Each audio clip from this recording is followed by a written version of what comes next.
She's got her own movie to promote. She's got her own movie to promote. I see. Maybe we can meet up after. Are you all mic'd up? Are we ready to go? I guess so. Yep. I guess so. How's that coming through? All right. Loud and Okay. clear. Hunter? Yep. Where's my Cosmo and the paper cup and the coffee and all that? Okay. That's terrific. All right. Chiemi? Yes. Let's go. do this. All right. All right, I'm going to start with Elaine. In recent years, you've been very forthcoming about your life. You had that spectacular Elaine Stritch at Liberty show that everyone saw probably several times. But here, you were opening up, and I think in a way that you've never seen before. Was it difficult for you to make the choice to allow the cameras to follow you pretty much everywhere they wanted to go, it seemed? I didn't like it at all. I fell into it. It took on something. It took on an attraction to me. And I said, I'm in this. I'm in this. I'm involved in this. I'm going to see it through, and I'm going to do a good job, as I try to do on everything that I approach. And I said, okay, I'll go the full, what's an expression? The full Monty? what? Whole 9 yards. We'll take it. 9 yards, very good. That's terrific. I like that.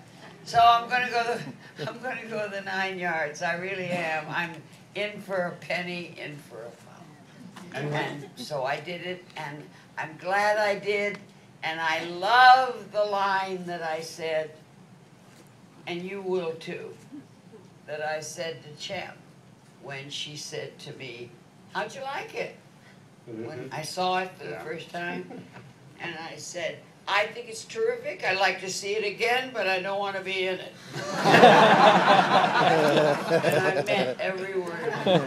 Well, that brings me to a question. Were there things that, when you watched it for the first time, you suddenly thought, did they make you uncomfortable? Did you think maybe the cameras might not have been ideal in that moment? I've never worried about the cameras and me and being a glamour girl or looking great. And also, I'm 88, so can we be reasonable here? But I'll tell you this, I loved the way I looked. I loved it.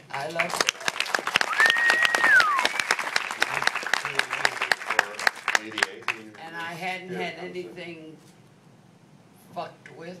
So I was just fine. I just looked like I looked every day in every way. I got older and older all through my life, and I was just delighted with it. I just thought, that's it. That's fine. That's me. That is nobody else. It's nobody being, ooh, don't show. Oh, God, ooh. It's not any of that. No. It's just, how do you like me so far? This is who I am, whether you like it or not. Exactly. And I was very happy with it, and I felt good about it. I felt good about it. Well, it's a wonderful movie. Chiemi, I understand that the movie sort of started with a hair appointment, I gather. Is that true?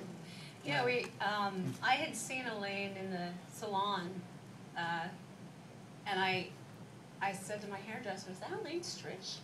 And he's like, yeah, I cut her hair too. And then a couple weeks later, he said, you really should make a movie about her. That's what you should be doing. And I was embarrassed. I didn't know a lot about her. I knew, I had seen her in this and that role, and I knew about her a little bit on Broadway, but I went home and I did the requisite Googling and YouTubing and downloading and all that stuff, and I just was totally blown away. I was actually embarrassed that I didn't know more about her. I just thought, holy shit, she's like she's a standard, she's a classic. There's nobody like her. She's singular. She's beyond, just a fabulous performer. She's just an amazing personality. But it did take some time to get her, on board for this movie, and I think Rob was, instrumental in that. Did you actually do a little lobbying, Rob, to get her on board? Well, there was a dinner party that I was at that Chiemi was also at. And, yeah, but it took like 6 months to get to that dinner party. I didn't know it was a setup kind of a thing, but I met Chiemi and we just started talking, and she said, I've got this idea to do a documentary, and I just thought she was a really great person. and she seemed to really know what she was talking about, and I got great feelings from Chiemi. So at the next day at rehearsal with Elaine, I said, this is terrific lady that would like to film you, and what do you think? What do you think, Elaine? And we started talking about it a little bit more, and next thing you know, there was a dinner party that was in the movie, and Elaine decided to be on board with it. And Elaine, did it take you a while to get used to having a camera virtually in every moment of your life? You were very open about, allowing the camera to follow you, and actually ordering the camera around at times, which is one of the funnier things in the movie. Why aren't you coming with me here? Were you comfortable with that at first, or did it take you a while to stop, getting a little taken aback? Was it me or Elaine? No, Elaine. Oh, Elaine. He's asking you if you were comfortable. Were you instantly comfortable having the camera in your life in that way? I don't care where the camera is. I really don't. Really? I don't care. You just like, as long as it's on you somewhere? Well, no, I don't think that either. It's okay with me. Wherever, if you want to take a shot here or take a shot, I don't. She was really open. I think it was like any other relationship that you have with a person, where in the beginning you might feel uncomfortable with them around, but then she got to know the names of every cameraman that I would bring. We got to know each other pretty well. And I think that, from a documentary standpoint, if you're going to be with a subject as often as we were, it's a relationship. It's an exchange. She knows about. It's very well explained. She knows as much about me as I know about her, and I'll tell you that she probably knows more about me than my own mother now. Because we spent that kind of time together. So the other half of the whole story is what she knows about me. And I didn't put that in the film, but she's more interested. We can make that the sequel. Elaine,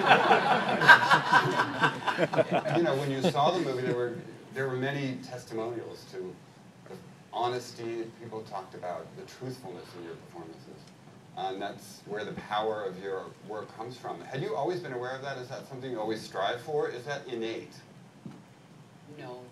No, I developed into it. I was so busy being afraid for the first 50 years of my career.